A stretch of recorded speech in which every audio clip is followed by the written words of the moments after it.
Dunyodagi eng zo'r, inson psixologiyasini teshib o'tadigan, syujeti mukammal ishlangan top 3 serial. Bunaqa tahlillarni boshqa topolmaysiz. Obuna tugmasini bosib qo'ying va ketdik.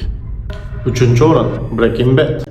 Aktyorlik mahorati, xarakterni o'zgarib borishi, shunchaki darslik qilib o'tadigan darajada ishlangan. 2-o'rin Chernobyl. Bitta ham ortiqcha kadr yo'q. Har bir musiqa, har bir sahna tomoshabinni o'ziga mixlab qo'yadi. Sof daholik. Lekin 1-o'rin nomini o'ziyoq Oscarga tortadigan Gollivud ssenaristlarini shokka tushirib qo'ygan mahalliy shedevrlarimizdan. Ayol ololmagan kelin yoxud telenovela.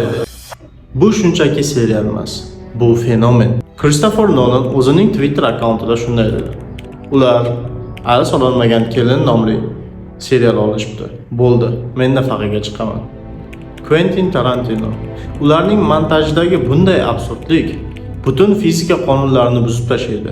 Sof durdona. Eng asosiysi bu effektlar va kaskadyorlik.